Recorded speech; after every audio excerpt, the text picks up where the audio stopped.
There was one sad, Kanpur के लोगों के कान और नागपुर के लोगों के नाग पर संदेह नहीं करते। I mean to say let's take this by scientific example. Newton के थर्ड लॉ ऑफ मोशन में कहा गया है for every action there is equal and opposite reaction. If you provoke someone you will definitely suffer the consequences. अब वो consequences equal होंगे आपके action के या फिर उससे ज्यादा भी या उससे कम भी हो सकता है, डिपेंड करता है सामने वाले पर। तो इसका क्या मतलब हुआ, न्यूटन साहब गलत है। For every action there may be or may be not the equal and opposite reaction, ये डिपेंड करता है आपके नेचर पे। वेल जितना सेंस ये मेरी बातें नहीं बना रही हैं, वैसे ही मेरी जिंदगी में भी कुछ ऐसी चीजें हो रही हैं जो बिल्कुल सेंस नहीं बना रही हैं। Thanks to some master sit anime, जिसे देखकर मुझे महसूस होता है मेरे एग्जिस्टेंस का कि मैं ही सेंसलेस नहीं हूँ इस दुनिया में। तो चलिए टाइम वेस्ट ना करते हुए शुरू करते हैं। साते साते साते ओहायो मित्रों एंड मित्राणियों, आज हम बात करेंगे एक नए शो के बारे में जिसका नाम है साकामोतो डेज, जिसमें साका मीन्स स्लोप और I know it's not a new show. इसे आए हुए 6 महीने से ज्यादा हो गए हैं, लेकिन ये अभी भी ऑनगोइंग है। साकामोतो डेज, क्या लगता है आपको इसके नाम को देखकर ये शो किस टॉपिक के बारे में होगा? क्या मतलब है इसके फर्स्ट एपिसोड के 2 मिनट में ही पता चल जाएगा कि इसमें एक एक्स हिटमैन होता है जिसका नाम साकामोतो होता है and we follow through his daily life. अगर बात करें प्लॉट की तो Taro Sakamoto AKA ex hitman, जिसे 5 साल हो गए हैं अपने प्रोफेशन को छोड़े हुए, now he is a big man. Body shaming नहीं कर रहा हूं मैं, बल्कि सब इसको इसी नाम से बुलाते हैं कि वो देखो।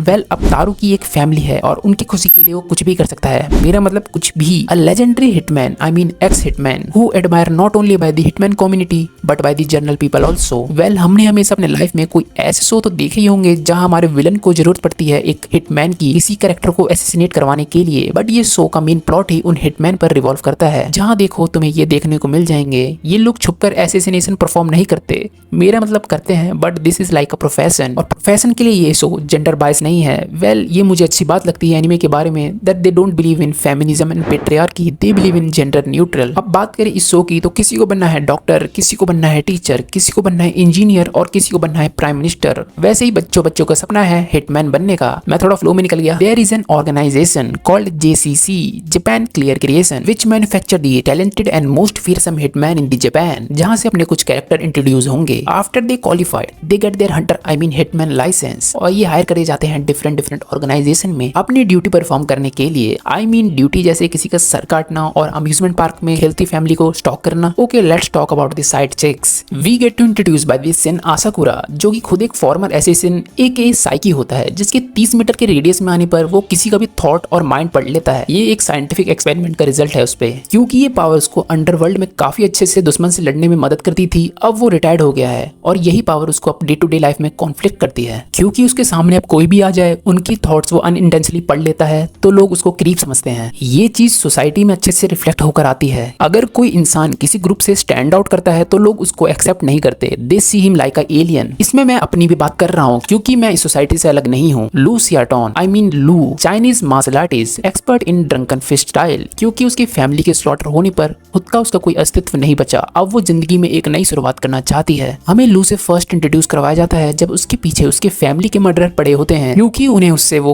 की चाहिए जिससे वो उससे खानदानी हक को छीन सके। आई मीन इतना डार्क थीम। और फिर उसके बाद अगर यही स्टोरी किसी और शो में होती तो इसी का एक रेवेंज आर्क तैयार हो जाता। क्यों है? लू एक लवेबल कैरेक्टर है जब तक उसके सामने तुम दारू की बोतल ना रख दो। Hisuke Masahimo, young sniper but loyal from his heart. इसके बारे में और कुछ नहीं कहूंगा मैं।